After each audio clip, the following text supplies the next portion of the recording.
नमस्कार दोस्तों, आप पढ़ रहे हैं कक्षा 10वीं एनसीईआरटी गणित। आज हम पढ़ेंगे प्रश्नावली 5.3 के प्रश्न क्रमांक 2 के इन 3 सवालों को तो ध्यान से समझना।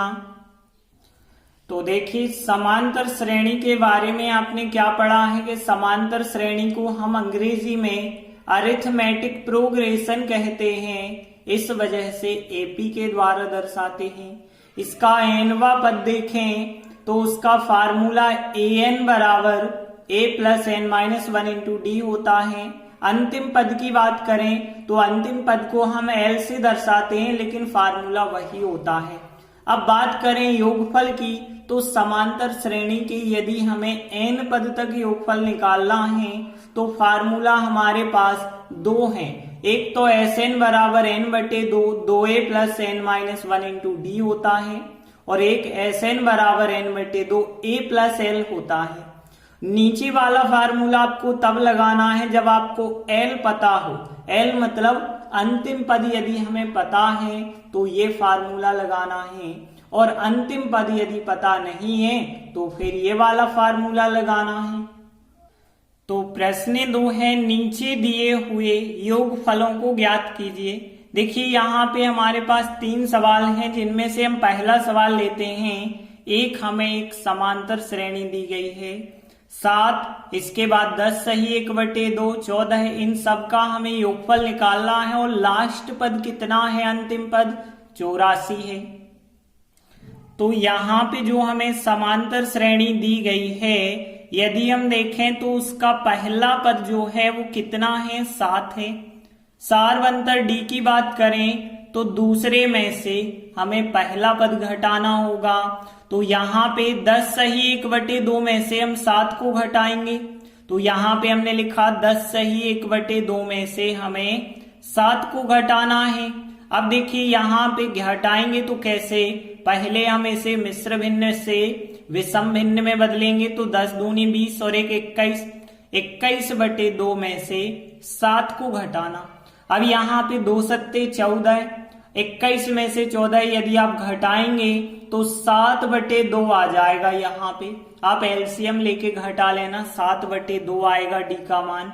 अब देखिए आगे, एन का मान तो हमें पता ही नहीं है कि एन का मान कितना है, क्योंकि यहां से यहां तक कितने पद हैं ये ऐसा पता ही नहीं है। तो हमें एन का मान निकालना पड़ेगा। फिर कैसे निकालेंगे, देखिए हमें लास्ट पद अंतिम पद जो है हमें कितना दिया गया है, 84 दिया गया है। अंतिम पद को हम एल कह दें या फिर ए एन कह दें, 84 हमें दिया गया है। और जब तक एन का मान हमें पता नहीं होगा तब तक हम योगफल ज्ञात नहीं कर पाएंगे। तो पहले हमें एन का मान ज्ञात करना जरूरी होगा, वो हम अंतिम पद की सहायता से निकालेंगे। कैसे, देखिए अंतिम पद एल का मान 84 है, और अंतिम पद का फार्मूला हमने बताया है A plus N minus 1 into D होता है, बराबर 84 लिखेंगे। आगे हल करते जाएंगे तो एन का मान मिल जाएगा। तो देखिए, ए का मान तो 7 है, प्लस एन का मान हम ज्ञात कर रहे हैं तो एन माइनस 1, और डी का मान कितना है, 7/2 है, तो 7/2 लिखा, बराबर 84। अब देखिए और आगे सॉल्व करते चलें तो एन माइनस 1 इंटू 7/2 बराबर 84। इस 7 का पक्षांतर कर देंगे तो माइनस के 7 हो जाएंगे। अब यहाँ पे n माइनस 1 और यहाँ पे 84 में से आप 7 को घटा देते हैं तो कितना आ जाएगा, यहाँ पे 77 आ जाएगा। अब 7/2 यहाँ पे जो थे उस तरफ ले जाएंगे तो पलट जाएंगे, 2/7 बन जाएंगे। और फिर देखिए यहाँ पे 7 से आप काट देंगे तो 7 एकम 7 और 7 11 77, 11 बार कटेंगे, 11 दूनी कितना हो जाएगा, 22 हो जाएगा। तो n माइनस 1 बराबर 22 हो गया, तो n बराबर हो जाएगा 22, और 1 उस तरफ ले जाएं तो प्लस 1 हो गया। तो फिर n का मान कितना हो गया है, 23 हो गया है। अब हमें n का मान मिल गया है, और a का मान भी है, d का मान भी है, अंतिम पद भी है हमारे पास। तो फिर योगफल के हमने जो 2 फार्मूले बताए थे, इन दो में से आप कोई भी फार्मूला लगा सकते हैं, लेकिन जब आपके पास एल का मान पता है तो ये फार्मूला आपको सरलता देगा, तो आप इसी फार्मूले का फिर प्रयोग करें। तो इसीलिए योगफल एस एन बराबर एन बटे 2 ए प्लस एल। अब देखिए एन का मान है 23, तो एस 23 बराबर एन की जगह 23 आएगा तो 23 बटे 2, और ए का मान कितना है 7 है प्रथम पद, और एल का मान मतलब अंतिम पद कितना है 84 है। और आगे सॉल्व करेंगे तो यहाँ 23 बटे 2 तो वैसे ही रहेगा, यहाँ पे देखिए गुणा माना जाता है, 7 और 84 जोड़ेंगे 91 आएगा। अब 91 का गुणा 23 से करेंगे, बटे 2 का बटे 2 ही रखेंगे, तो यहाँ पे कितना आ जाएगा 2093 आएगा, और बटे 2 का बटे 2 रहेगा। यही आप आंसर लिख सकते हैं, या फिर आप चाहें तो 2 का भाग दे सकते हैं। तो देखिए यहाँ पे 2 का भाग देंगे तो 10 दूनी 20 हो जाएगा, 9 में देंगे तो यहाँ 4 बार जाएगा, 1 बचा होगा 13, 2 6 12, 1 शेषफल बच जाएगा, और 2 से अभी भी भाग देना है तो 1 बटे 2। तो यहाँ पे योगफल जो आया है वो कितना आया 1046, सही 1 बटे 2 आंसर हो जाएगा। तो हम लिख देते हैं, अतः दी गई समांतर श्रेणी का योगफल 1046 सही 1 बटे 2 है। इस प्रकार से फर्स्ट क्वेश्चन कंप्लीट हुआ।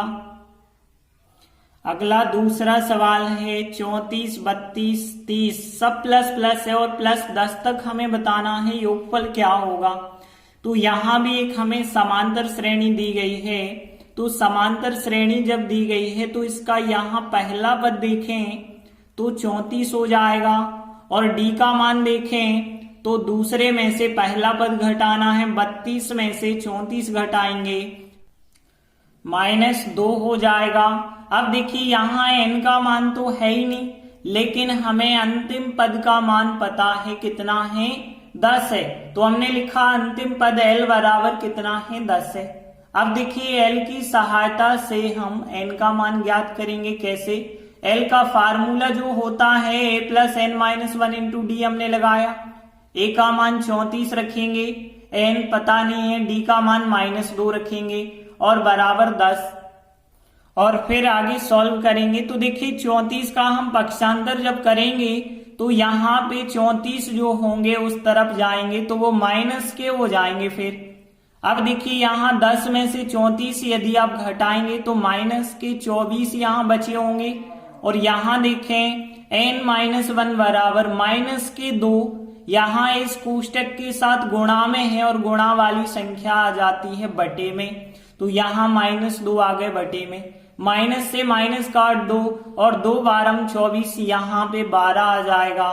तो n-1 का मान 12 आ गया, तो n बराबर 12 और -1 उस तरफ जाएगा तो +1 बन जाएगा, तो n का मान कितना हो गया फिर 13 हो गया।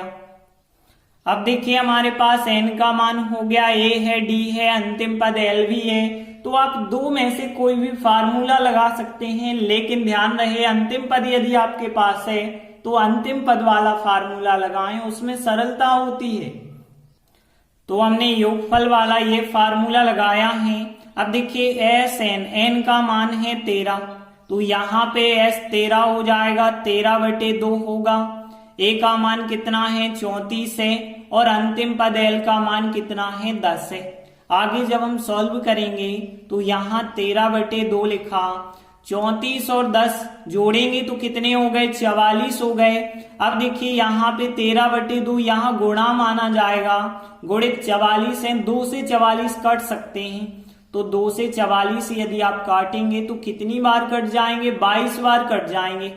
अब यहाँ पे 13 का गुणा 22 से, 13 दूनी 26, 13 दूनी 26 और 2 और जोड़ देंगे तो 28, मतलब कितना आंसर आ गया हमारा 286। अतः दी गई समांतर श्रेणी का योगफल 286 है। इस प्रकार से सेकंड सवाल कंप्लीट हुआ।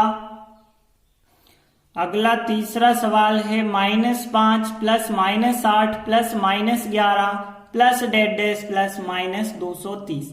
तो देखिए यहाँ भी एक समांतर श्रेणी हमें दी गई है, और समांतर श्रेणी का पहला पद देखें तो -5 मिल गया। सारवंतर डी का मान यदि देखें तो दूसरे में से पहला पद घटाना, -8 में से हमें -5 को घटाना पड़ेगा, और यदि हम घटाएंगे तो -8 माइनस और माइनस प्लस के 5, मतलब यहाँ पे -3 मिलेगा हमें डी का मान। और देखिए यहाँ n का मान फिर नहीं है हमें पता, लेकिन अंतिम पद तो हमें पता है -230 है, तो अंतिम पद L बराबर -230 दिया है। इसी की सहायता से हम n का मान ज्ञात करेंगे। तो अंतिम पद का formula a plus n-1 into D बराबर -230 लिखा। अब a का मान कितना है, -5 है, प्लस n-1 लिखा, और d का मान कितना है, -3 है, बराबर -230 लिखे। अब देखिए यहाँ -5 आप उस तरफ ले जाएंगे तो प्लस के 5 बन जाएंगे, तो 230 माइनस के हैं प्लस के 5 बन गए, n-1 इंटू -3 यहाँ पे बचा है। अब यहाँ पे देखिए 230 माइनस के प्लस के 5 है, मतलब माइनस के यहाँ 225 बच जाएंगे।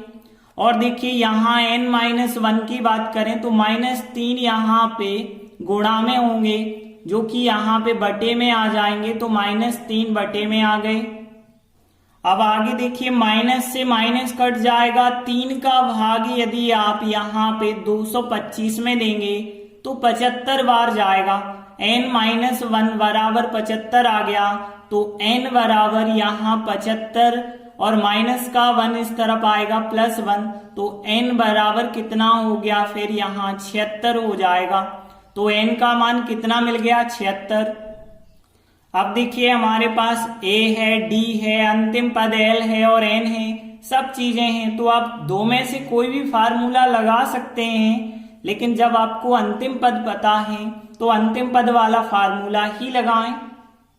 तो इसीलिए हमने योगफल का ये फार्मूला लगाया। अब s n की जगह पे 76 लिखेंगे और यहाँ n की जगह 76/2, a का मान कितना है, -5 है, -5 लिखा, और l का मान कितना है, -230 है, -230 लिखा। अब देखिए आगे 76/2, मतलब 76 में 2 का भाग किया तो 38 आ गए, और यहाँ -5 और -230 तो माइनस के हो जाएंगे 235, और फिर आप इन दोनों संख्याओं का गुणा करेंगे तो माइनस का 8930 आंसर हो जाएगा हमारा। 76 पद का योगफल कितना हो गया, -8930। अतः दी गई समांतर श्रेणी का योगफल कितना हो गया, -8930 हो जाएगा। इस प्रकार से थर्ड क्वेश्चन भी कंप्लीट हुआ। धन्यवाद।